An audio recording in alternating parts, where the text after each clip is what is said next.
continuing our journey in the previous few ahadith in looking at how to treat certain individuals well, whether it be the orphans, the children. And today's hadith continues the theme of treating people well. How we treat the guests that enter one's home, the concept of hospitality. And we find there are many practices, even in Ayyam al-Jahiliyyah, in pre-Islamic times, that we find Arab practices and customs that we find that were dominant or well known or highly respected.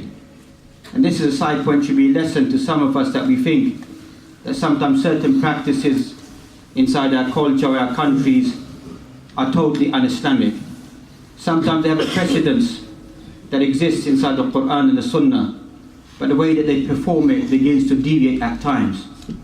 And that's the Prophet ﷺ, he came to reform these individuals, to take the best of their characteristics and their behaviors and to make it to become even better. Thus you find خِيَارِكُمْ فِي الْجَاهِلِيَّةِ خِيَارِكُمْ فِي الْإِسْلَامِ إِذَا فَقِهُ. The best of you in Jahiliyyah will be the best of you inside Al-Islam, if they understand the teachings of Al-Islam. As we mentioned last week, لا فضل لعربي على عجمي. There's no virtue for an Arab over a non-Arab, or non-Arab over an Arab, or a black individual over a white individual. The only virtue is taqwa, is a consciousness, devotion towards Allah subhanahu wa ta'ala. Thus you find that the deen of Allah subhanahu wa ta'ala is vast, very widespread, that people from different nations and tribes and languages have entered into Islam, seen the beauty of Islam, upheld the beauty of Islam. So the Prophet ﷺ, he took these individuals, and whereby they had these habits which may be un-Islamic practices, he refined them. He taught them how to drink, how to eat, how to urinate, how to live their lives. He said to, if I'm not mistaken, Abdullah bin Abbas, Ya ghulam, sambillah, when you come to eat your food, because they would just pounce at the platter, eat at the food, snatch at the food. So he grabbed him by the hand and said to him that when you eat, firstly say the name of Allah, and then eat from that which is in front of you. Don't spread your hands around, eat the food directly in front of you. Likewise when you drink water, to squat down and to drink, to sit down and to eat, don't recline and eat. And some of us, we're all familiar, these are all actions of sunnah, which are highly recommended. A person doesn't become judgmental towards another individual. But a person has hubbu sunnah, love of the sunnah, to carry out these actions as best as they can, whenever they can inside their life. Not that we become a people that when the Western world or medics tell us that it's good to sit down and drink water, it's good to sit down, to squat and to urinate. When the Western world tells us, when medics tell us, then we quickly run towards the sunnah. We develop it inside our lives. When the Prophet ﷺ centuries ago advises, these are practices that when you eat, there's 3 parts of your stomach. 1/3 for your food, 1/3 for your drink, and 1/3 for you to breathe. Don't eat or drink beyond that. Because we find in certain wordings or narrations, even though some of the ulama hadith classified them as weak, but the meaning is true. Whoever eats a lot becomes a lazy individual. Whoever becomes lazy becomes ghafil, becomes heedless. Whoever becomes heedless begins to come closer and closer to the hellfire. So we find that the warnings are there. An authentic hadith inside Sahih Bukhari that we find, obesity will become rampant, is amongst the minor signs of their judgment that we find. All this has been prophesied and mentioned by the Prophet sallallahu alaihi wasallam. And that's why in today's hadith, ad-diyafatu thalathatu ayyamin, diyafa, to be hospitable, to take care of your guests, is for 3 days and 3 nights. وَجَائِزَتُهُ يَوْمٌ وَلَيْلَةٌ. And the peak element of this, as we're going to discuss, is 1 day, 1 night. وَلَا يَحِلُّ لِرَجُلٍ مُسْلِمٍ أَنْ يُقِيمَ عِنْدَ أَخِيهِ حَتَّى يُؤْثِمَهُ. And a person should not go beyond that to begin to harm his brother. قَالُوا يَا رَسُولَ اللَّهِ وَكَيْفَ يُؤْثِمُهُ. How can a person harm their brother if they become a guest to that individual? قَالَ يُقِيمُ عِنْدَهُ وَلَا شَيْءٍ لَهُ يَقْرِيهِ بِهِ. He stays beyond the limitation, and this person doesn't have anything else to entertain that individual with. doesn't have no more food or drink, doesn't have the ability to do so. Here we find وَجَائِزَةُ يَوْمْ وَلَيْلَةٍ. The peak of goodness, hospitality, is 1 day and 1 night. Ulama of hadith begin to discuss what does this mean. After mentioning الضيافة ثلاثة أيام, to take care of your guests for 3 days. بعضهم قالوا على أقل شيء, at least a person should take care of the guest for 1 day or 1 night. Ibn Hajar al-Asqalani, Sahib al-Shar al-Sahih al-Bukhari, mentions that this part of the hadith, to take care of the person 1 day and 1 night, means when you've completed looking after your guest for 3 days, then you prepare food and drink for that individual for a day and night, and then you send them off. That's what Ibn Hajar al-Asqalani says. As for many of us, maybe get rid of this individual. 3 days are over, that's it. He said the meaning of this was جَائِزَةُ يَوْمْ وَلَيْلَةٍ. The peak of it, the highest element of hospitality is when you finish 3 days, you prepare them for another day and night, and then you send them off. You take care of this individual. And that's why we find that the Quran speaks about guests and hospitality that we find. The peak element of showing goodness and kindness, if we read Qissatu Ibrahim alayhi salam, the story of Ibrahim alayhi salam, Abul Anbiya, the father of the prophets that we find. Many of the practices that we follow inside Islam, they go back to the rights and regulations that were given to Ibrahim alayhi salam. The statements or the actions that he carried out. That's what we find when Allah subhanahu wa ta'ala mentioned towards the end of the first juz of the Baqarah that we find. وَإِذِ ابْتَلَى إِبْرَاهِيمَ رَبُّهُ بِكَلِمَاتٍ فَأَتَمَّهُنْ. When Allah subhanahu wa ta'ala tested Ibrahim alayhi salam بcertain kalimat. وَقَدْ فُسِّرَ الْكَلِمَاتِ هُنَا بِمَعْنَى الْأَوَامِرِ. He was given certain obligations. Certain commandments were given to him. فَأَتَمَّهُنَّ. He completed every single commandment that Allah subhanahu wa ta'ala gave to him. Fulfilled it all. قَالَ إِنِّي جَاعِلُكَ لِلنَّاسِ إِمَامًا. I'm going to make you now an imam for people to follow. مِلَّةَ أَبِيكُمْ إِبْرَاهِيمَ. Follow the way of your forefather Ibrahim alayhi salam. So here we find hospitality by Abu al-Anbiya, by Ibrahim alayhi salam.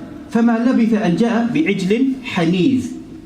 He did not delay, except for that he came with a roasted calf. Ulama of Lugha begin to mention مَشْوِيٌ عَلَى الْحِجَارَةِ, whether it's to be cooked on coal, on rocks, or we find al-mahma fi hufra, or put in a pit and slowly cooked, that we find an Arab custom, and then brought forth towards the guest. In other places inside the Quran it mentions وَنَبِّئْهُمْ عَنْ ضَيْفِ Ibrahim, inside Surah Al-Hijr, another long discussion. Inform them about the guests of Ibrahim alayhi salam. Inside Surah Al-Dhariyat we find a long discussion begins to take place about Ibrahim alayhi salam and his guests. هل أتاك حديث ضيف إبراهيم المكرمين. Has not come to you the news of the generous guests, or the guests that came, noble guests that came to Ibrahim alayhi salam. إِذْ دَخَلُوا عَلَيْهِ فَقَالُوا سَلَامًا. They entered upon him, he gave them the greetings, or they gave him the greetings of salam. قَالَ السَّلَامُ قَوْمٌ مُنْكَرُونَ. He said, peace be upon you, a people who is unknown. Unknown people you are to me, your condition and the way that you look. But he responded to the salam to these individuals. فَرَاغَ إِلَىٰ أَهْلِهِ فَجَاءَ بِعِجْلٍ سَمِينٍ. He returned back to his family, and on this occasion the Quran mentions different kalima, different. When he came with a full, a prime calf, a nice calf, he came and presented it to his guests. فَقَرَّبَهُ إِلَيْهِمْ قَالَ أَلَا تَأْكُلُونَ. He presented it to them and he said, why don't you eat? What was so strange about these individuals that we find out before that? Imam al-Shanqiti, Sahibu Adwa al-Bayan, a famous book of tafsir, al-Quran bil-Quran, that we find. He mentions adab al-diyafa. Based upon these verses, he begins to discuss what are the etiquettes of showing hospitality or towards your guest who comes to you. First we find he mentions to hasten to bring food for them. فَمَا لَبِثَ أَنْ جَاءَ بِعِجْلٍ حَنِيذٍ. فَمَا لَبِثَ. He didn't hasten. He didn't ask them. He didn't think about it. He quickly rushed after greeting them to go and prepare something for them. Then فَجَاءَ بِأَحْسَنِ مَا عِنْدَهُ. Then he brought the best of what was with him. didn't bring something which is left over or something else. He brought the best food to present towards his individuals. تقريب الطعام إلى الضيف. Then he presented the food to them. Islam tells us that this is the way that we live. تقريب الطعام. To present the food in front of them, because naturally there will be an element of shyness. If you place the food away and say to the person, come to the other room or come and eat, present the food directly in front of them. ملاتتف بالكلام يعني بغاية الرفق. Then to ask them in a gentle manner, ألا تأكلون? Why don't you eat? Is there any reason your people on a journey come from far away? What is the reason that you don't want to eat this food that we prepared and presented in front of you? And that's if we study the context of these ayat. We find that these guests, these noble guests that we find, they were none other than al-malaika, the angels that came. قال إن أرسلنا إلى قوم مجرمين. We are angels who've been sent to a criminal people. The followers of Lut, or the people of Lut alayhi salam that we find. Why were these angels, these noble, these beautiful angels sent down upon these people that we find in Surah Hud, that we find 11th chapter of the Quran? Another discussion begins to take place about the coming of these angels. إِنَّا أُرْسِلْنَا إِلَى قَوْمِ Lut. We've been sent to the people of Lut. What was it that the people of Lut that they were doing? Imam Ibn Kathir inside his Qasas al-Anbiya lists all the crimes. Robbing, stealing, being rude, harming people. And we find the most evil of sins that we find these people are carrying out. Their action of bringing their shahwat, their desires upon men rather than women. وَلَا تُخْزُونِي فِي ضَيْفِي. Don't really disgrace me regarding my guests. So the guests were beautiful angels who came. When the people heard about these beautiful young men have come to be guests of Ibrahim, they wanted to come and to take these individuals. أَلَيْسَ مِنْكُمْ رَجُلٌ رَشِيدٌ. Is there not a straight intellectual individual amongst you who has the right sense of mind that what is this evil action that you're doing? That you try to fulfill your desires with men rather than women? وَإِنَّكَ لَتَعْلَمُ مَا نُرِيدُ. You know what we want. You know why we've come here for. You know what we're asking for. We want to take these guests by force. You know, if you study the Quran in great detail, some of us, we shy away. We think, why should we highlight what our belief is? Quran is explicit.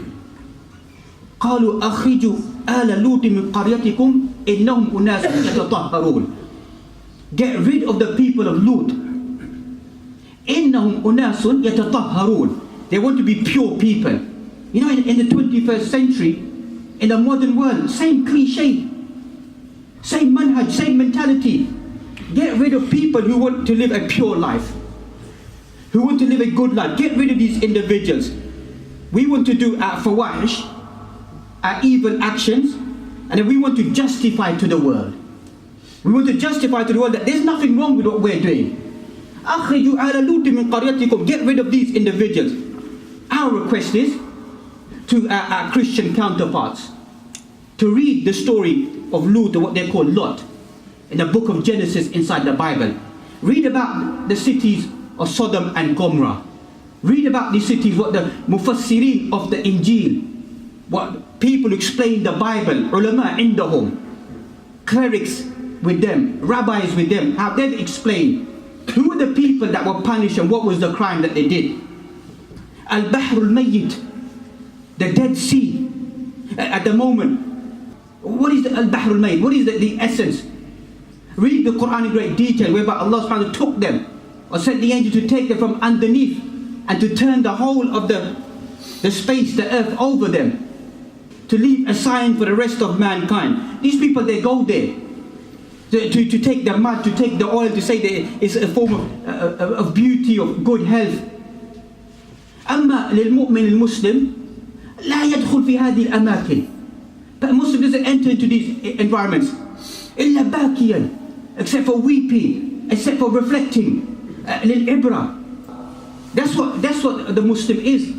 When a Muslim sees vice, sees sins, even when you see the clouds, you see the rain, you see the thunder, what does a Muslim think? The Prophet ﷺ, hadith in Sahih Muslim, became over anxious, became worried that what could happen? The punishment of Allah is coming.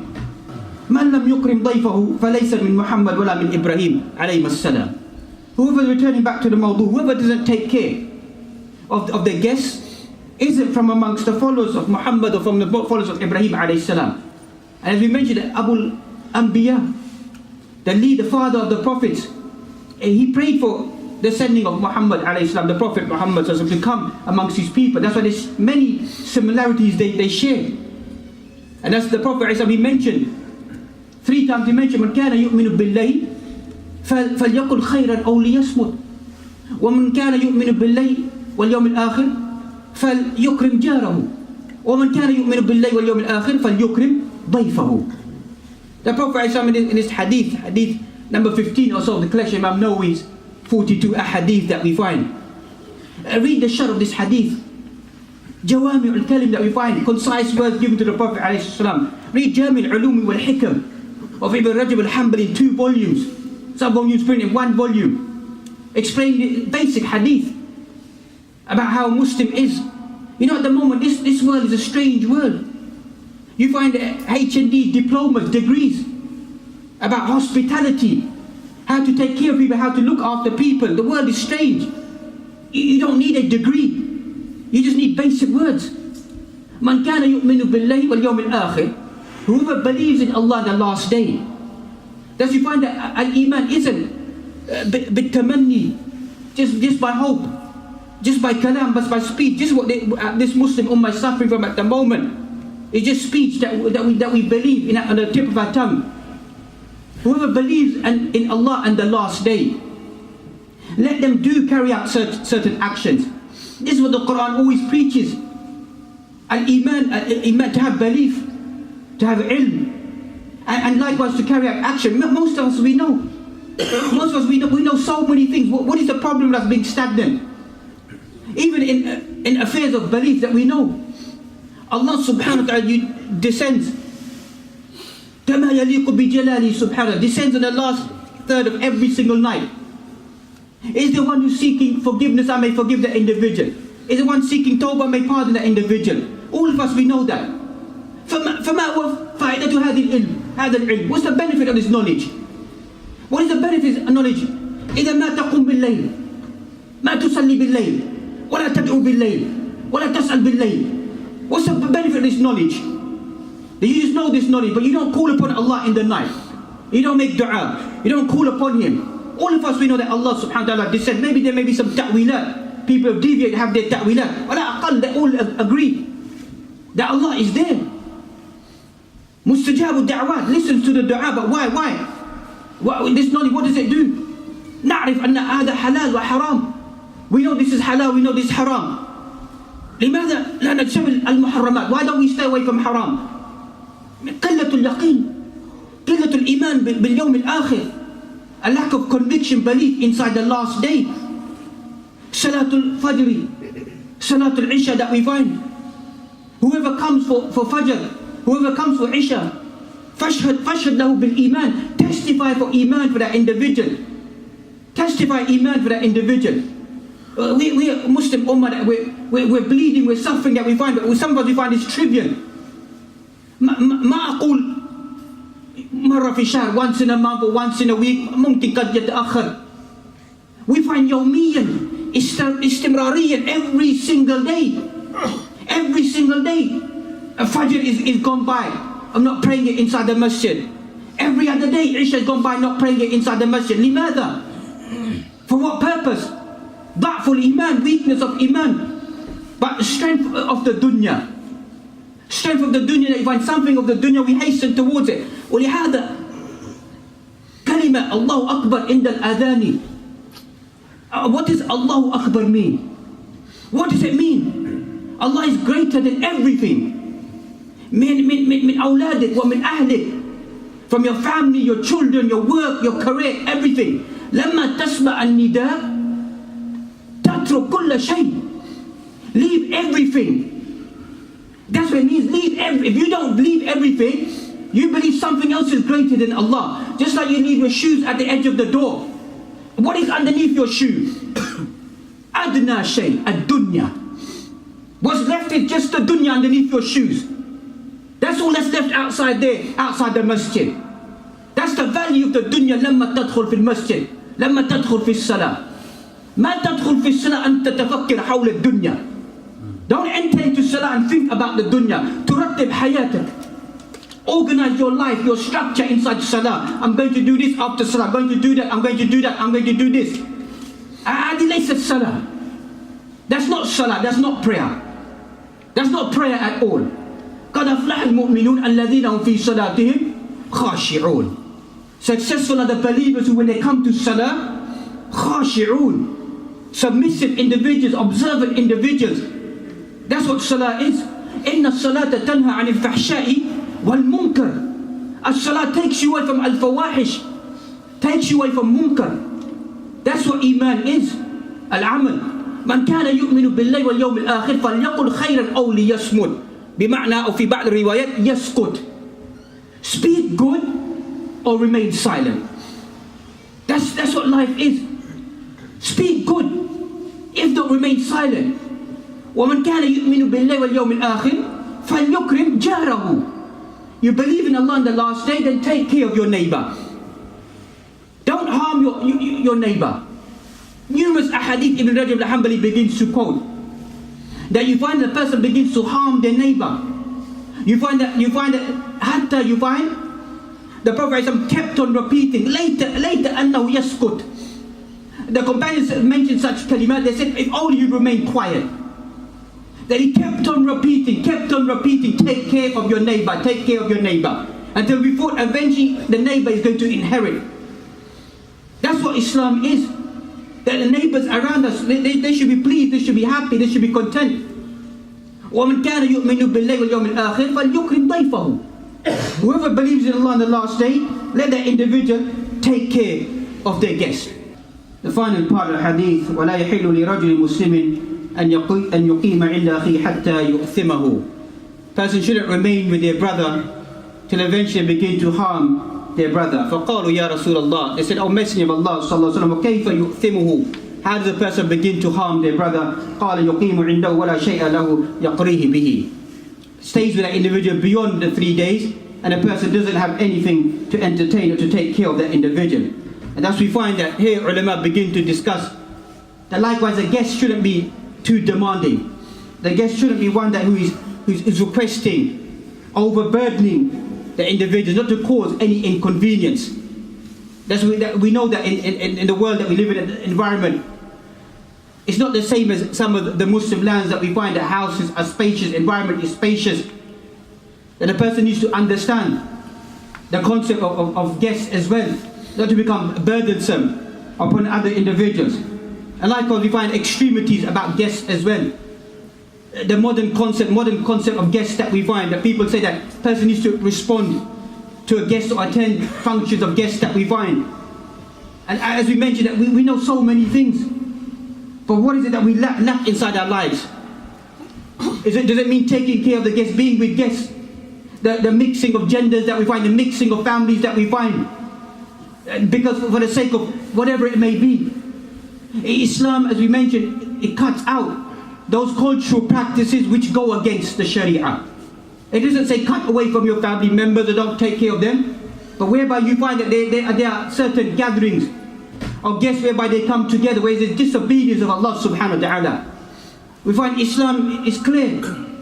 A mixing of genders, al-ikhtilat, الرجال بالنساء لا يجوز in the Sharia. The mixing of genders in general is not allowed inside the Sharia. There may be some exceptions that exist there. These are exceptions, rare exceptions that exist there. That doesn't become the common practice that people begin to develop this inside their life. As we mentioned, that the parameters that we have are the Quran and the Sunnah. That's the Prophet, he always warned. He always warned the subjects around him. Warned them. Why? For what reason? Even prior to that, the Quran mentioned, وَلَا تَقْرَبُوا الزِّنَا إِنَّهُ كَانَ فَاحِشَةً وَسَاءَ سَبِيلًا. Don't carry out zina, don't commit zina. Don't go towards zina. إِنَّهُ كَانَ فَاحِشَةً وَسَاءَ سَبِيلًا.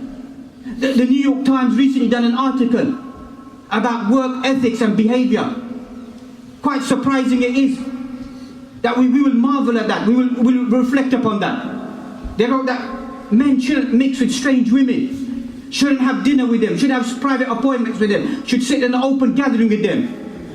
This is the New York Times writing about their financial industry, that they're going to clamp down. This is their conviction. They're not Muslims. They've seen the threat, they've seen the dangers. In India at the moment, trains for only women to travel upon. For what reason?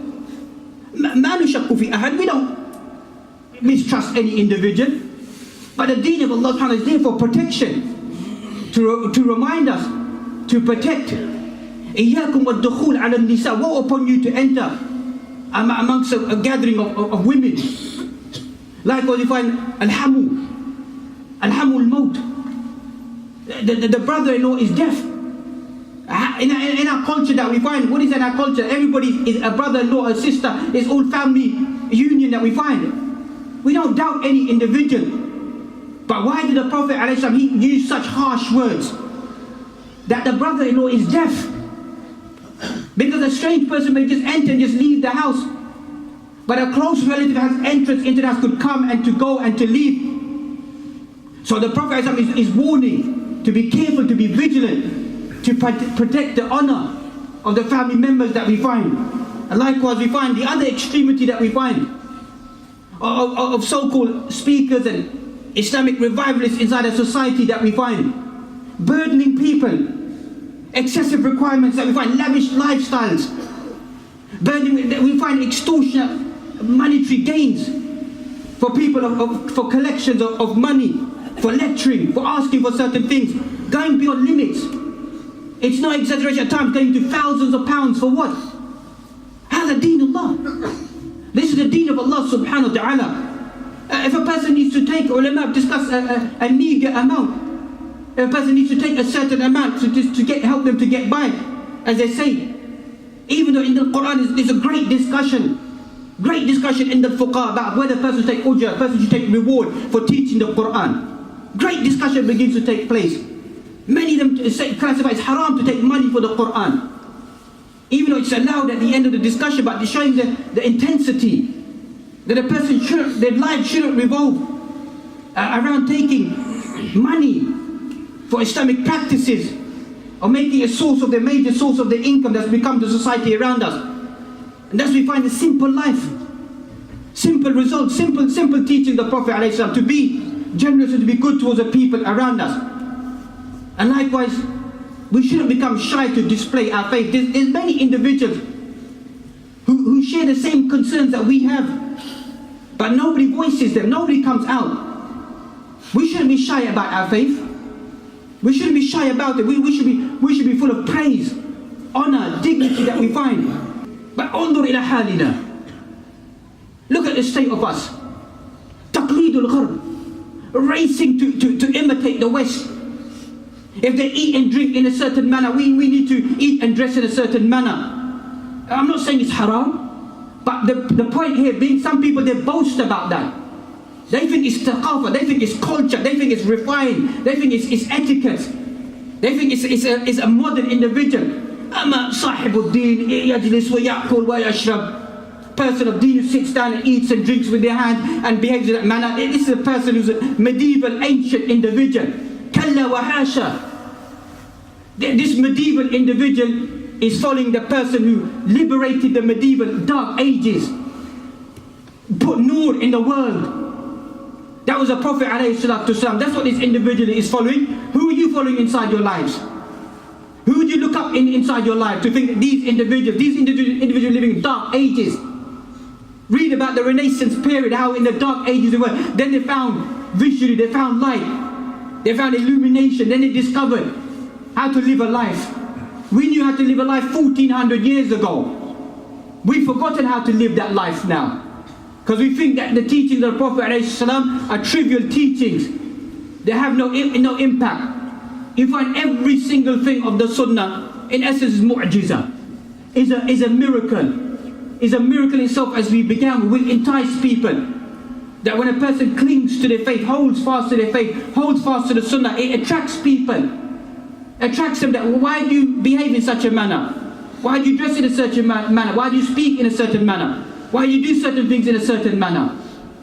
It opens people. Come, how many disbelieving individuals travel through Muslim lands? Ahad al-ashkhas lost their wealth, lost their property. No one took him in except for a Muslim individual. Took him into his house. Impoverished individual. Gave him a small amount of food. وقت الصلاة أذن وبدأ أن يصلي. قال هذا الكافر قبل أن دخل في الإسلام, before he entered Islam, he said, when I heard the adhan, my heart ripped apart. My heart ripped apart. It ripped inside my chest. When I heard the call of prayer, when I saw this person offering the as-salah, it awoke spiritual awakening. It awoke me. How they kafara, disbelieving individuals who see these practices, it awakens them. It reminds them about Allah subhanahu wa ta'ala. Fursa lana al-dhahabiyya, golden opportunity living inside this world at the moment, living inside such an environment, to awaken people, awaken them. وَذَكِّرْهُمْ بِأَيَّامِ اللَّهِ, remind them about Allah subhanahu wa ta'ala. People who are lost, people who are searching for spirituality that lies inside the Quran and the Sunnah. May Allah subhanahu wa ta'ala give us all the tawfiq and ability to best in our conduct of hospitality towards people around us, towards Muslims and non-Muslims and the wider world around us, to make it a source of enrichment, a source of ajr and reward for us inside this dunya, more so inside the akhirah.